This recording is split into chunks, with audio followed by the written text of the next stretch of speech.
What if I told you the richest investor in the world follows just one rule? The first rule in investment is don't lose. And the second rule in investment is don't forget the first rule, and that's all the rules there are. I mean, if you buy things for far below what they're worth, and you buy a group of them, you basically don't lose money. Warren Buffett is reportedly worth over $100 billion, from a shy boy selling Coca-Cola door to molding Berkshire Hathaway into a billion-dollar empire. The Oracle of Omaha has remained one of the richest men in the world. But what makes him so unique among the wealthy is that he didn't inherit his fortune, nor did he acquire it by innovating technology. He grew his wealth by winning consistently in the stock market. So how did he do it? What did he do differently where so many others have failed? In this video, we're going to learn how Warren Buffett beat the stock market and became a self-made investment billionaire. Starting from the very beginning, Warren Buffett was born in Omaha, Nebraska, in August of 1930, just 1 year after the Great Depression hit the country in his early childhood. He noticed how people struggled to make a living due to the severe economic crisis, and quickly learned about the importance of money. Luckily, his father was a smart businessman, and although he had recently lost his job from a local bank, he used little savings he had to open his own company, selling stocks and bonds, and from this, was able to provide enough for his family growing up. Warren was a shy and quiet boy who spent most of his childhood alone, often reading books from his father's library.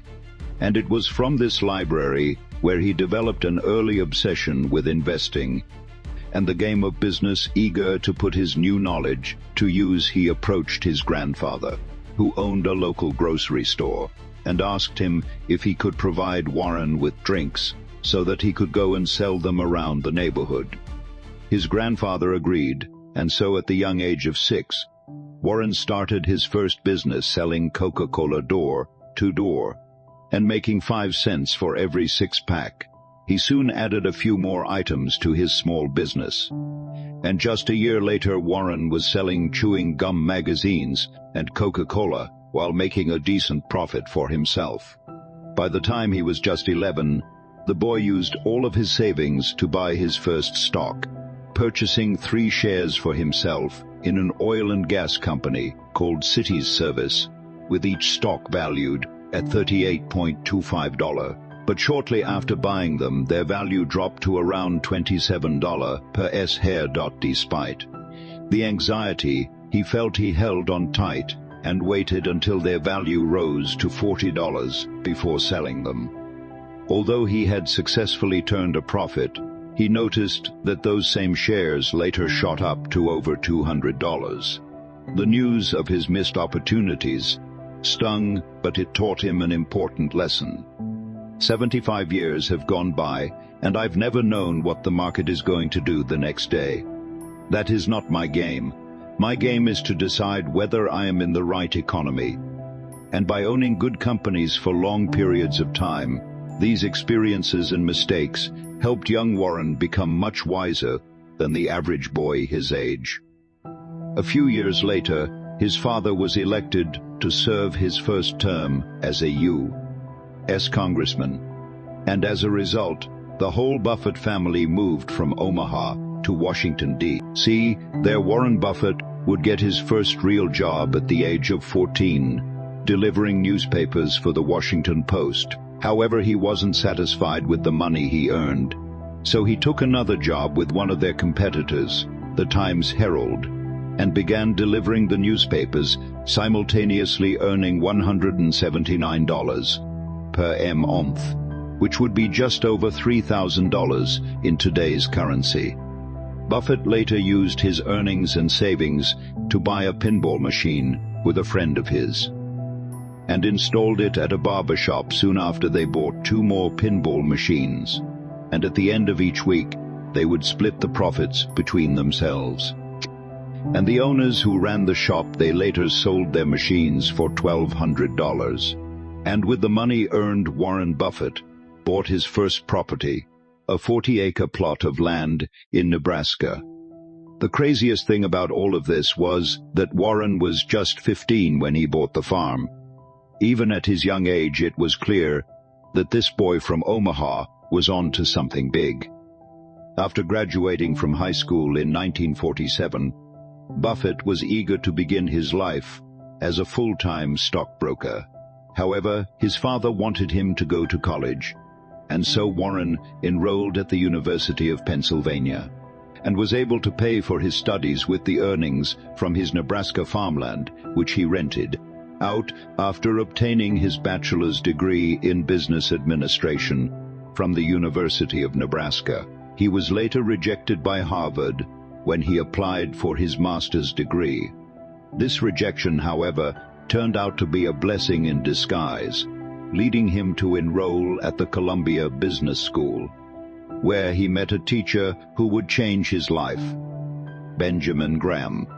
Benjamin Graham was an economist and investor whose work and writings Buffett was already familiar with. In fact, the same year that they met, Graham had just published one of the most famous books of his career, The Intelligent Investor. In simple terms, the book was a step-by-step guide on how to invest successfully and consistently without speculating by buying stocks that were undervalued. Warren quickly became one of Benjamin Graham's best students, and according to Buffett, Graham would go on to become one of the most influential men in his life after his father. After receiving his master's degree in economics, Buffett was eager to start his career and yearned to work near the headquarters of the biggest investment firms in the country and home of the historic New York Stock Exchange, Wall Street. However, one major problem stood in his way, despite his wealth of knowledge in business management and investing. Warren Buffett was still an introverted 21-year-old who couldn't present himself as the charismatic business tycoon he has become today. He was terrified of talking to new people and at times would even throw up out of pure nervousness. Nevertheless, he summoned the courage and signed up for a public speaking course, and that move turned out to be one of the best investments he ever made. Investing in yourself is the best thing you can do. The more you learn, the more you earn. Not too long after, Benjamin Graham contacted Buffett and offered him a job at his investing firm in New York, to which the young man gladly agreed. There he mastered the art of security analysis, learning how to see the real value of a company based on their balance sheets. But while Graham and Buffett shared a mutual respect for each other, the differences in their philosophies soon became obvious. Buffett was more interested in understanding how companies worked and believed that the company's management should be part of the investment decision process. But Graham disagreed. Graham was more concerned with the company's numbers and balance sheets, and it didn't help matters that he was also a difficult man to work with, expecting strict compliance to the conventional rules of investing, which Buffett's young mind was constantly questioning. But ultimately, their disagreements wouldn't matter, because by 1956, Warren Buffett was on his own after Graham decided to retire and shut down the partnership. Nevertheless, the young man had built up his savings from $9,800 to $175,000. And more importantly, he gained first-hand experience running a New York investment firm. He was now ready to establish his own partnership, making those who invested in him into millionaires, while also transforming himself into one of the wealthiest people in the world. In 1956, at the age of 25, Buffett returned to Omaha and started his own partnership called Buffett Associates Limited. Despite having more than enough money to rent an office space and hire some staff, Warren instead chose to use one of the bedrooms of his house and manage the business himself. He got some of his friends and family to invest a total of $105,000, and immediately after he started his partnership. Influenced by his master Graham, Warren Buffett began investing in undervalued stocks, but took its philosophy to the extreme by dealing with terrible performing companies that were ready to go bankrupt, buying them so cheap that even their liquidation value was worth more. This strategy is what he calls the cigar bud. Anyone who picks up discarded cigars on the street can enjoy a few puffs, which would cost him nothing. Cigar butt investing runs along that same line. You find a terribly undervalued stock that sells for so cheap. You know for a fact it is worth more, and after selling it at its appropriate price, the initial bargain purchase makes the puff all free. This method proved to be a masterstroke for Buffett, and over the next 6 years of his business, his partnership's net worth increased from $105,000 to a $7.2 million foundation. As his portfolio began to grow, so did the number of people who wanted to join. However, most of them never ended up partnering with him, because they couldn't trust an 18-year-old looking kid to manage all their money by himself. And they were right. Warren Buffett still had the looks of a teenager, despite being in his late 20s. And for more than 5 years he conducted his business all alone, writing all the checks, filing the tax returns, and taking delivery on stocks, causing many potential clients to doubt him. But for those who were bold enough to invest in him, they would see their portfolios rise, averaging a 29.5 compound annual return from 1956 to 1969, outperforming the stock market by a factor of 4. 10 years into his partnership, Warren Buffett was managing over $44 million in assets. And just 3 years later, these numbers shot up to an astonishing $104 million. However, while the market was booming, and his partners were very happy with the return on their investments, there was one thing that Buffett worried about: the rising stock prices. There is a motto that Warren Buffett lives by that has always served him well: be fearful when others are greedy, and greedy when others are fearful. You see, it became difficult for him to keep making his cigar butt investments in an overvalued stock market, and was well aware that the bull market they were experiencing would soon be coming to an end. He found it too risky to continue investing with other people's money, and so by the end of 1969, he made the big decision to dissolve the business altogether and let his partners go still. He had built his own fortune all the way to $25 million by the age of 39, and he was ready to make his next move, turning Berkshire Hathaway into a billion-dollar empire. Now, to amass such a fortune, smart investors like Warren Buffett know how to utilize uncertain times to their advantage. And it is no secret that we are definitely in uncertain times, with inflation hitting a 40-year high. And nearly 70% of economists surveyed by the Financial Times predicting a recession next year. But institutions like Buffett's Berkshire Hathaway may already be prepared, because earlier this year, Bank of America's chief strategist recommended investors look at real assets like art as inflation heats up. Even Bloomberg has reported that art can serve as an inflation hedge in almost any environment, because the last time inflation was this high in the late 70s through the early 80s, art had an average yearly appreciation of 33%. According to Masterworks All Art Index, which is higher than gold and real estate, the traditional inflation hedges during that same period, which is why Masterworks has seen increased demand this year. Masterworks allows anyone to invest in multi-million-dollar contemporary artworks to hedge against inflation and potentially recoup some returns. Because since their inception, Masterworks has sold 5 paintings with an average net return of 26.8% to their investors. Legally, I have to add that past performance is not indicative of future results, but that is during a bear market, rising inflation, and continued uncertainty, with no end to inflation in sight. The demand for masterworks remains high, and there is a wait list. Berkshire Hathaway was a struggling textile company, destined to fail. Its stocks were trading at around $7 in 1965.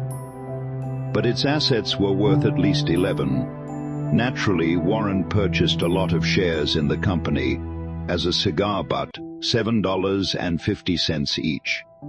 And 3 years later, he arranged a deal with the owner to sell his shares at $11.50.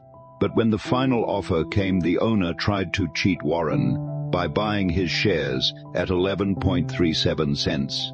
This infuriated Buffett, so in return he bought out the whole company and fired him.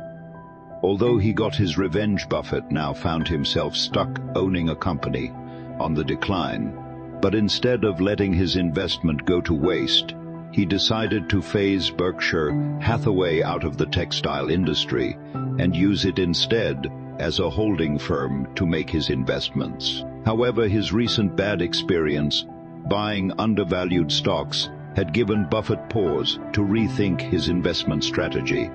Luckily, one of his good business partners, Charlie Munger, influenced him to change his philosophy from buying fair companies at great prices to great companies at fair prices. And that decision turned out to be another turning point in Warren Buffett's career.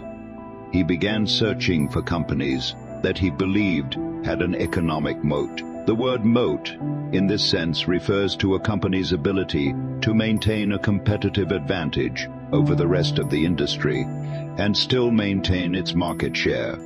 One example of this is Coca-Cola. Whenever you think about soft drinks, Coca-Cola will most likely come to mind. It is a brand that has been around for more than a century and connected with billions of people around the world.